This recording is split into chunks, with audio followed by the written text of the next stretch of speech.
Hello, I'm Sneha Koshi, and breaking news that is coming in. Former Pakistan President and Army Chief Pervez Musharraf has died at the age of 79. He was in Dubai after a long bout of serious illness. Former Pakistan President and Chief of Army Staff Pervez Musharraf died at the American hospital in Dubai. He was 79.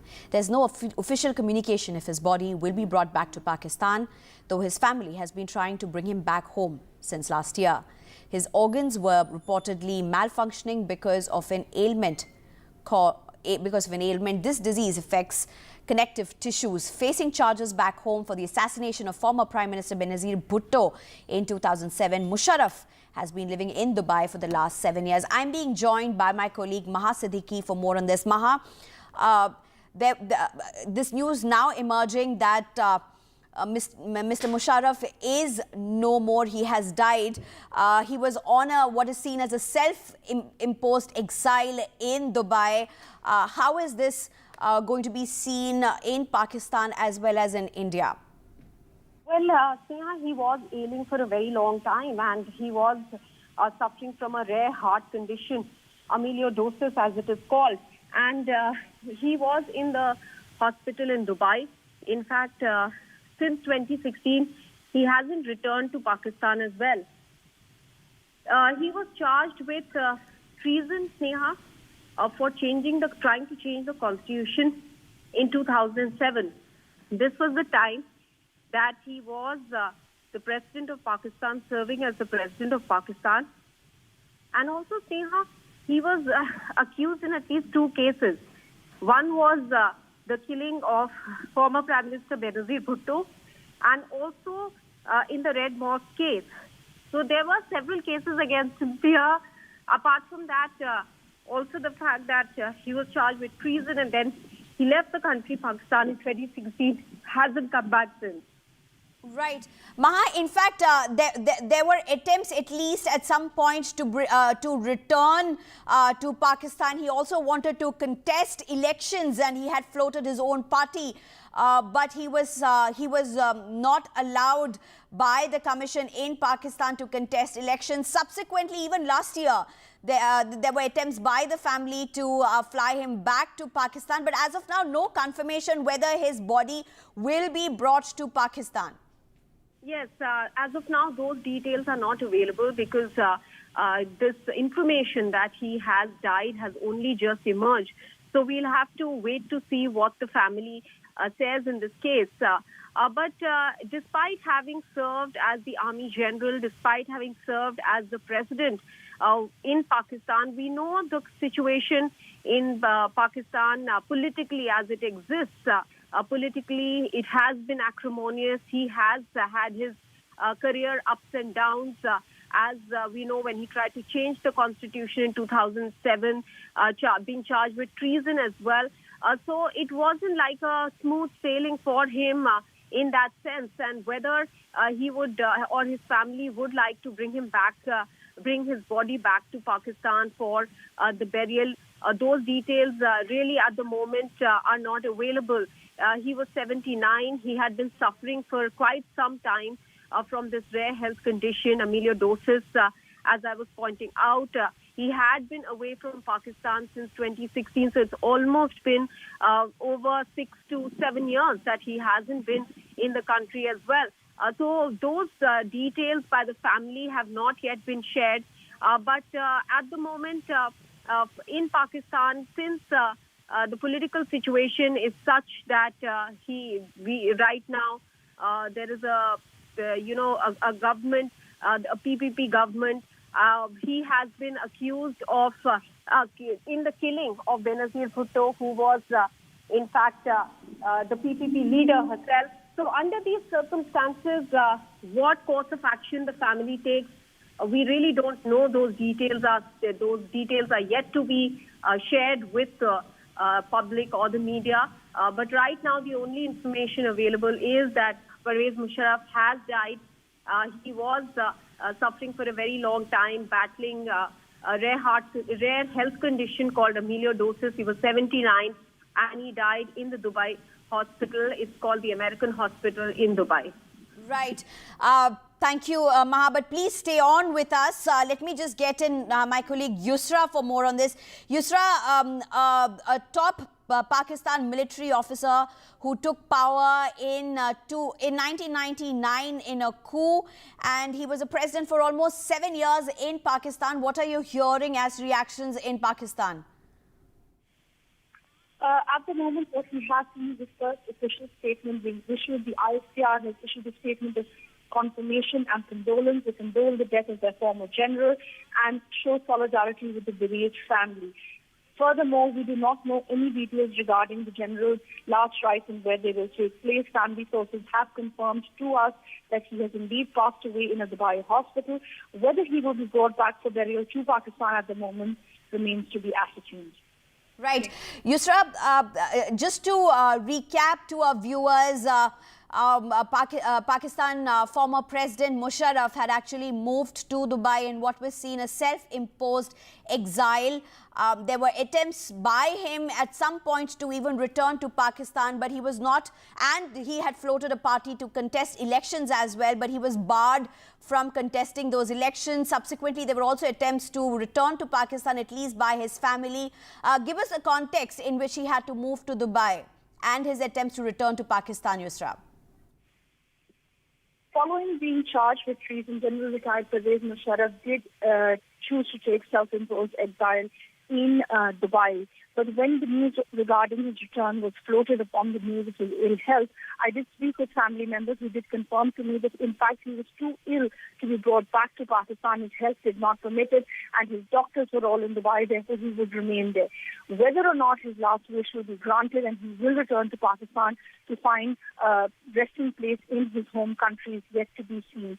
We await an official statement from the family. What we have seen at the moment is a statement issued by the Pakistan military. The ISPR has issued a statement confirming the death of their former chief of army staff and standing in solidarity with the bereaved family. Neha? Right. Yusra, thank you for joining us with those details. Maha, let me hand it over to you. Yes, Neha, let me go across to Lieutenant General Raj Qadian, who's joining us on the phone line now. Sir, information coming in of Pervez Musharraf having died after fighting a rare health disorder there. He's passed away in Dubai is the details that are available. But at the moment, sir, take us back through the time when he, as the army chief, was considered the main architect of Kargil. In that sense, how, is this going to be viewed? Is this, a chapter closing?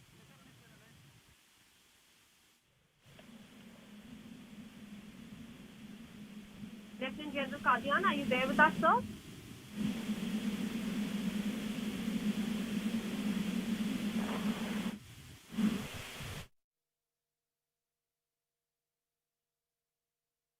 Let me go across to Satish Dua. We don't have Lieutenant General Qadian over there. We'll try and reconnect with him. Mr. Dua, the same question, considering that Pervez Musharraf was seen as the architect of Kargil. The situation at the moment, even though, he has passed away, we've just heard that information coming in. But clearly, is that one of the events that he would really be recalled for in history, the kind of conflict that he created between India and Pakistan? Yes, thank you, Maha. Firstly, just to correct you, this is Lieutenant General Satish Dua, so that your viewers get the right perspective. You're right. He would, General Musharraf, he would be remembered more for the Kargil war than anything else, perhaps. Actually, it goes back when he was a brigadier. When he was a brigadier, his brigade, he's a special services group officer, special forces officer, and he had his forces launch an attack at Siachen, at one of the posts at Siachen Glacier. In fact, my own battalion was there defending it. And that attack was repulsed. Several attacks were repulsed on those particular days in September 1987. I think this is what has been read and said about him, that he carried that grouch always against the Indian army. And in 1999, when he launched the Kargil intrusions, he was the chief, as everyone knows, and you spoke about. That was a very dastardly act. In unheld areas, they used Pakistan army to try and dominate the lifeline that we have to all the forces in Ladakh, in Leh region. And these heights were dominating that particular road which led up all the logistic supplies for the troops at Siachen and in the Leh Ladakh region, which would also inconvenience the civilians anyway. And well, what happened in the Kargil conflict is well known, but how the Pakistani army was routed from there, despite Pervez Musharraf's and his team's soldiers' best attempts. Thereafter, well, he did take over. I mean, there was a coup, and he did take over the rule of the country. And he is been known to sabotage several good deals. And we all know that even as president, at some time, some effort was being made at peace talks, but eventually nothing did materialize out of that also. So yes, I would say, despite his not being able sabotaging the peace talks, despite his support to the Kashmir issue, overall as chief and as president, but he would still be remembered more for Kargil in our memories. Yes. Lieutenant General Dua, do stay on with us, sir. I'll go across to Lieutenant General Qadian as well now, who is back with us on the line. Lieutenant General Qadian, Lieutenant General Dua just, gave us a brief overview of Pervez Musharraf and the manner in which the Kargil conflict, he was the architect of the conflict and how it panned out. Help us understand how it is when an army general who's seen as the person who waged a war against a country is then to be associated in terms of a civilian position that he holds as a president. He was president later on, and India had to engage with him. How that kind of a conflict that a country feels engaging with an architect of a conflict that was waged against India in that sense.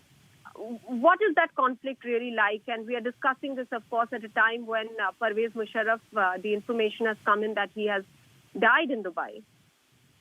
At a human level, one feels sorry that a fellow human has gone and one wishes peace for his departed soul.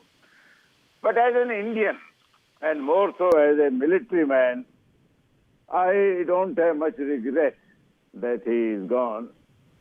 He basically was a controversial figure. He, of course, assumed power by overthrowing Nawaz Sharif, who had appointed him. But that is an internal matter. He had no understanding of strategic issues. He is occupying those Kargil heights and assuming that India will not react and permit our Siachen forces to be cut off from the land route. Perhaps, I think, was totally unrealistic assumption, and he showed a very poor understanding. He had served in the commando forces, so basically his mind worked on that unconventional operations. And, of course, ultimately, India threw them back. We lost some 530-odd young lives. Pakistan lost even more, and countries came on the brink of a disaster, both of them, till Nawaz Sharif ran to Clinton on 4th of July 1999, requesting him that India should be advised to cease fire and withdraw, but India refused. He had threatened that he feared that the Pakistan might go nuclear. And India said, fine, let them go nuclear. As unwritten history says, we can suffer some damages, but Pakistan will be wiped out. And as a dictator, even within his own country, I think all dictators lose popularity and they kind of live in a dream world. He came back to Pakistan from exile, hoping that lakhs of people will receive him at the Karachi airport and he'll become president again. But he was facing murder charges for having murdered in Pashtun areas some rebel leaders. And the court ordered his protection in the court. They sent a police escort, thanks to the Pakistani army, that on way to the court he complained of chest pain and he was sent to the naval hospital and then flown out. So he must have died an unhappy man. His dreams are unfulfilled, but that happens with all the dictators, whether it is Hitler or Mussolini, they meet a sad end. His end, luckily, was physically not sad, but psychologically he must have been a shattered man. So as an Indian, I have no sympathy for a man like him. As a military man, I was myself deployed on the verge of waging a war on Pakistan if Kargil Heights had not been vacated. So we could have avoided a loss of lives in case he had shown more strategic maturity and understanding to assume that a country will not react and defend its own territory perhaps was not unrealistic for a person at his level of position. I mean, he was a president, he was also... Moreover, he kept his political leadership in the dark. It is when our Prime Minister, in a goodwill gesture, traveled over bus and met Nawaz Sharif. They were only in Kargil, which was not known to us due to our internal problems. We remained unaware of it for nearly 6 months. But he, as a general, displayed very poor understanding of the larger strategic issue. And he thought being a commando, will come and sit there and will keep sitting, will interdict our road that goes from Srinagar to Leh. So militarily, I think that was a poor strategy. And I don't know how many people in Pakistan were part of the plan, were taken in confidence. But Nawaz Sharif says he was not aware of it. Nobody knows what the truth is.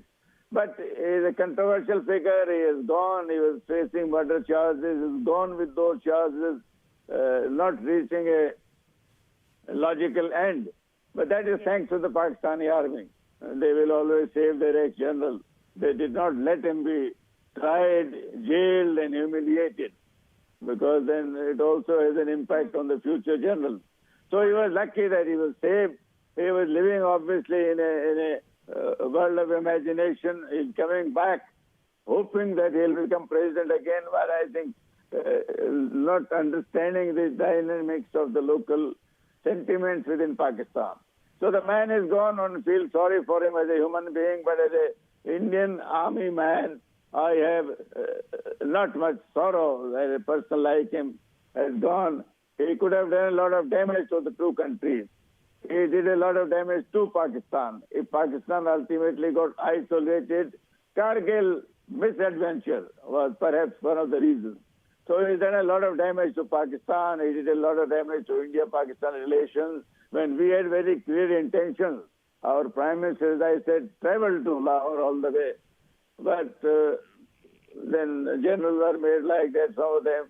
He perhaps was, they get surrounded by a coterie and they get shielded by reality. So they're all telling what he wants to know, what he wants to hear. That happens with all the dictators. They don't see the larger picture. They get carried away by the praise heaped on them by their very close coterie of friends. Right. All right. So he's gone. Lieutenant General Sadyan and Lieutenant General Dua, I request both of you to stay on with us. I'll now hand it over to my colleague Sneha. Well, thank you, Maha. My question to you, Lieutenant General Satish Dua. I'm Sneha Koshi. Just wanted to ask you, you mentioned about Kargil, but for many, at least Indians, it's not only about his role in Kargil and the subsequent infiltrations that would have been ordered by him subsequently, but also the former Pakistan President Musharraf also had key roles in fighting the 1965 war and the 1971 war with India, both of which India did win. Would you want to go through that? Look, I made a brief mention of the Siachen, but you're right, in the larger scheme of things, as a younger officer, he went through the 65 and 71 wars as well. 1971 war, the Indo-Pak War of 1971, has left a very lasting and a very strong impression on the psyche of Pakistan when they had to formally surrender, the largest ever surrender after World War II. That they had to surrender with 93,000 soldiers, lay down their weapons in a much photographed and televised ceremony across the world. So this defeat, this humiliating surrender has left a larger impression, a larger than life impression on the Pakistan side, especially that of its military. And he was one of them who was smarting with that humiliation. Thereafter, as I mentioned earlier to Maha, in 1987, as a brigadier, he launched the special services groups for an attack on a post at the Siachen Glacier. And my own battalion was defending that post. 3 attacks were launched, which were repulsed by brave Indian soldiers. And that has further put a dent in his psyche because, that kind of frustration that as a military man he must have carried as a younger officer from 71 and then personally, because it was his own brigade that launched the attack. He's a special services group officer. That means they're special forces officer. He was a little reckless as I see him as a military officer. And I think that must certainly be the largest contributing factor for him to actually, and we all know, even go behind the back of his own political establishment, his own prime minister. I believe they were initially not kept in the loop when they made the intrusions at the Kargil heights, seeking to dominate the road from Srinagar to Ladakh. And what happened in Kargil Wall, the brave Indian soldiers threw them out. It took 2 months of war to do that. Is a story that is well known. But that is what he will always be remembered for. Right.